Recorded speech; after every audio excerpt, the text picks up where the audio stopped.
Your mother passed away? So?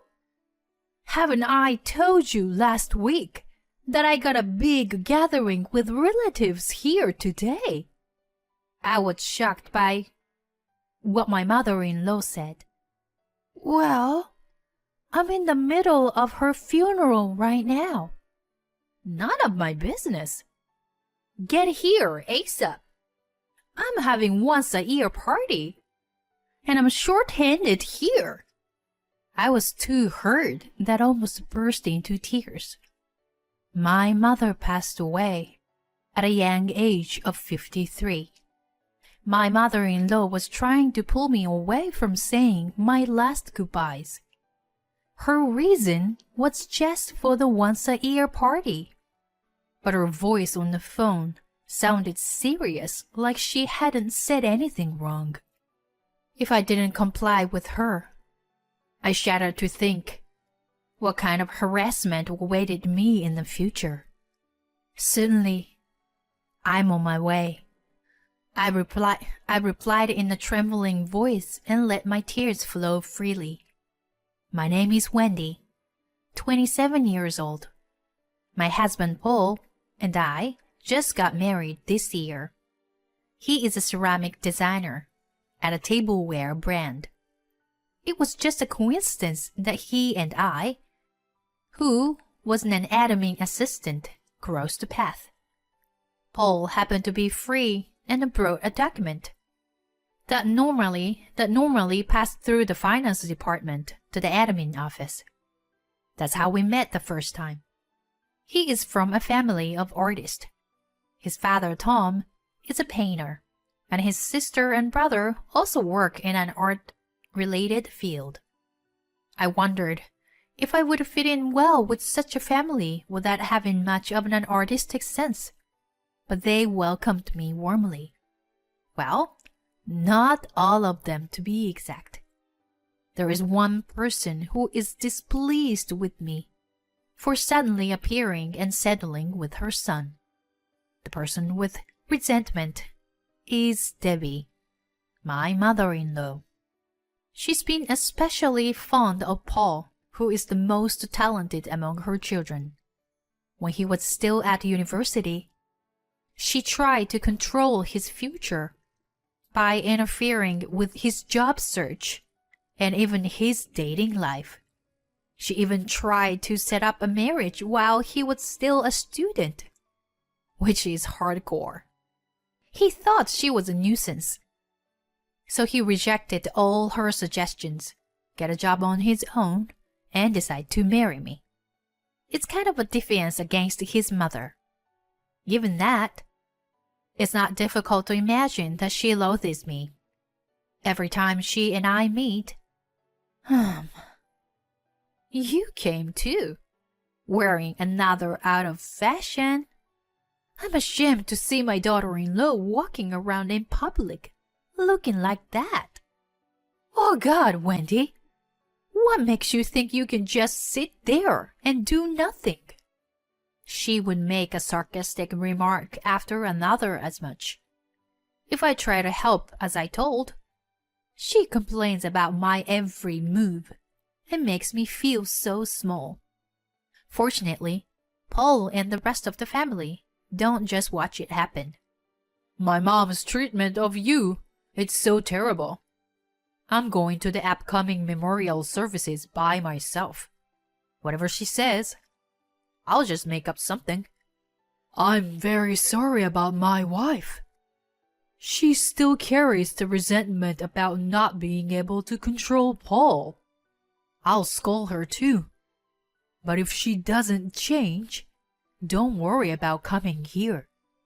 Paul and my father-in-law Tom both look out for me and make arrangements so that she and I would have as little contact as possible. Minimal visits to in-laws. When I'm there, Paul never leaves my side to protect me from Debbie's sarcasm. From her point of view, that adds more oil to the fire. But since she's been warned by Tom and Paul, she couldn't say much to me. Seriously, you were so good at fooling Paul and Tom. So far, I'd been able to escape her sarcastic attack with only a little remark.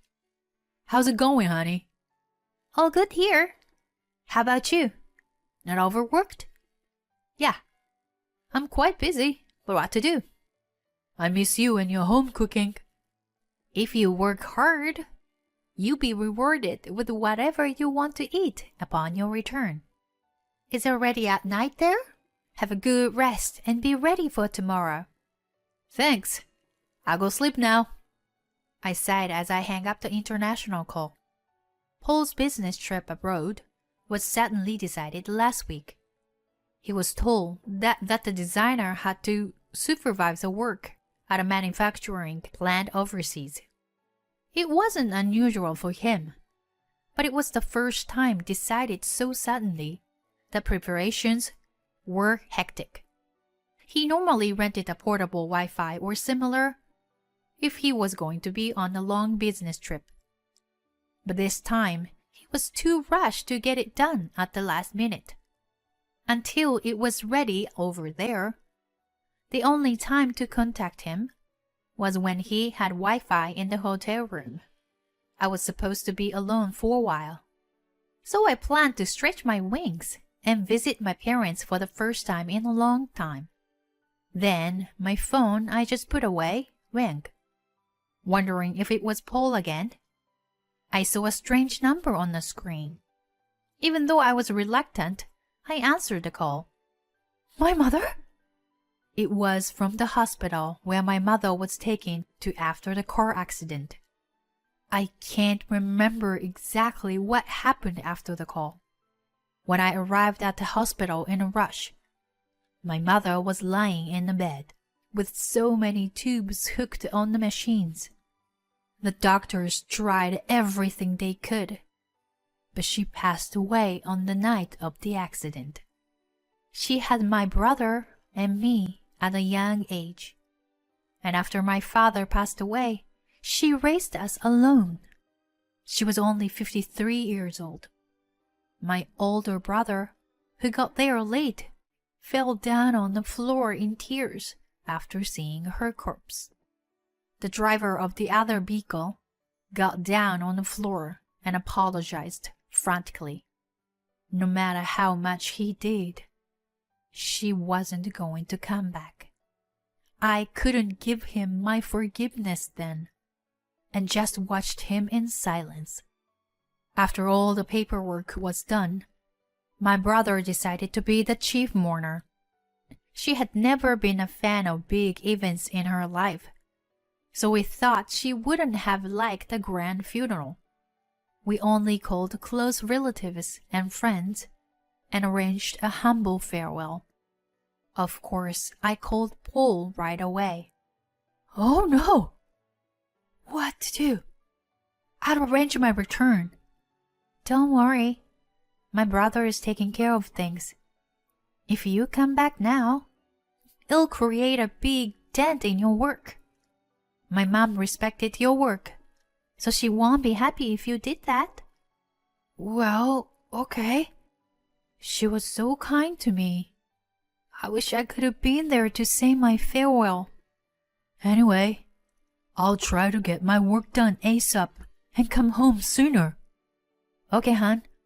Don't push yourself too hard." He and my mother had a good relationship. I could hear him fighting back tears on the other end of the phone, and I almost cried along. The wake and the ceremony went smoothly, and the burial was to be done next. My brother and I were both slumped with so many things to take care of. We didn't even have time to just mourn. My mother's coffin was placed in a hearse, and we were waiting for the procession to begin.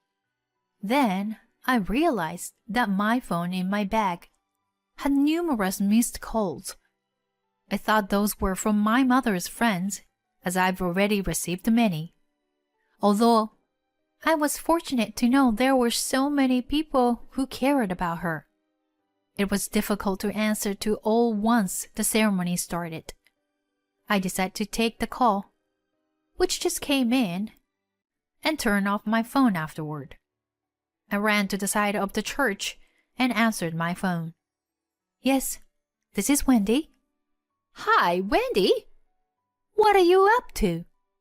The deafening high-pitched voice hurt my brain. I pulled my phone away from my ear and checked the screen. There it was. The name of my mother-in-law. I had Paul inform his family about my mother. Tom had a family engagement, so he didn't come to the ceremony. Instead, he attended the wake the day before. Then I remembered he came along without Debbie. I wasn't surprised, as I expected her not to show up to the funeral of the mother of her resentful daughter-in-law. What am I up to? I'm in the middle of my mother's funeral. Oh, right. I think Tom mentioned something about it. By the way, I'm short-handed over here. Come and help me ASAP. Come over now? I've told you there is a big gathering of my family today before. Did you think you didn't need to join because Paul was away? Wishful thinking. I tried hard to explain the situation, but she was determined to have me there. In the end, she asserted, So what if your mother's dead? You got more important things to do here. Don't you play a heroine of the tragedy. She stabbed my heart with such force. It was the very last moment of funeral with my mother. But if I didn't comply with her, I shuddered to think what kind of harassment awaited me in the future. I told my brother that I had some errands to run and drove off in a car. Fortunately, the in-laws' house wasn't so far from the church. I didn't even try to wipe my tears off and just maneuvered the handle. When I entered the in-laws' house, all the relatives were startled. No wonder, as I was in a plain black dress suit in a group of the cheerfully dressed crowd, and anyone could tell that I had been crying. Debbie rushed over to me, not caring everyone was watching, and she spoke in a loud voice. Finally, you're here! It's been hectic without enough help. At such an important time like this, making excuses about your family and stuff. I wonder if you have any sense of being a daughter-in-law of this family. In a situation like mine, who cared about your party? Wendy? With no energy to argue, I was about to be dragged into the kitchen by Debbie. But I stopped when I was called from behind. I turned around to see one of the relatives with whom Paul had some business interactions, looking at me with a surprised look on his face. He seemed to find it hard to believe that I was there. Why are you here? Before I could answer him, Debbie quickly intervened. I called her up in a hurry because there weren't enough people in the kitchen. Wendy tried to bail out with the excuse of some family stuff, even though everyone has gathered here. How dare she make up a lie in front of me? But your mother is Heather Williams, right? Yes, right. My company informed me that she passed away, and there is a funeral today. I was told that the outsiders weren't allowed to attend, but prepare a condolence message. I am truly sorry for your loss. This happened so suddenly. Thank you. Debbie looked puzzled at the exchange between me and the relative. She seemed to be totally at loss. The relative gave me a pat on my shoulder, scowled at her. Debbie! Dragging out a person who just lost her mother like this is indeed heartless. He sternly scolded her, suddenly yelled at. She didn't seem to have a grip on reality and looked around pleadingly with blinking eyes. But all the relatives around us seemed to have known about my mother's obituary and gave her a cold stares. But wait, why? Why do you all know about her mother's passing?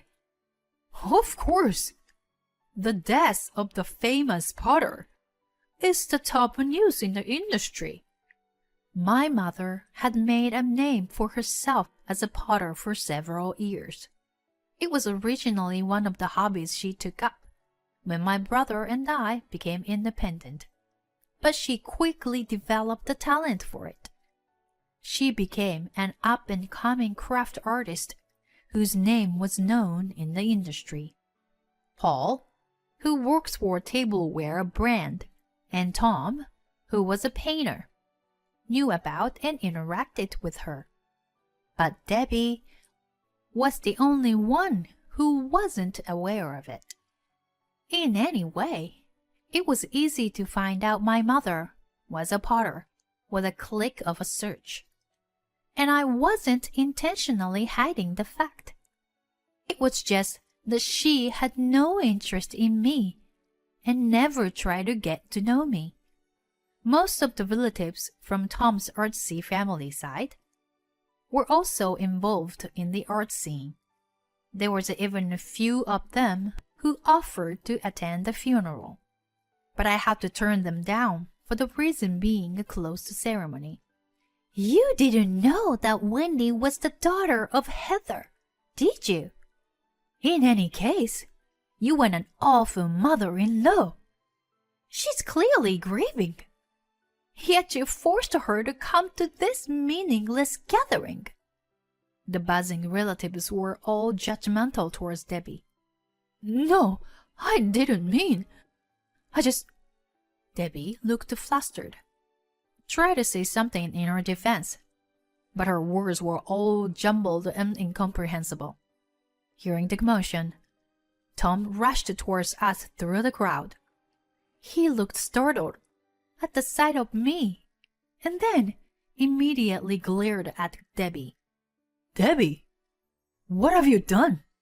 No, Tom, I didn't. Wendy. Tom turned to me, ignoring Debbie's mumble, and said, You better go back to the funeral now. I am so sorry, Wendy. She troubled you at a difficult time. He gave me a warm hug and prompted me to leave. I hastily walked out of the house toward my car. No, this is not what you think. Please, listen. I heard Debbie's desperate scream coming out of the house, but I could care less at that point.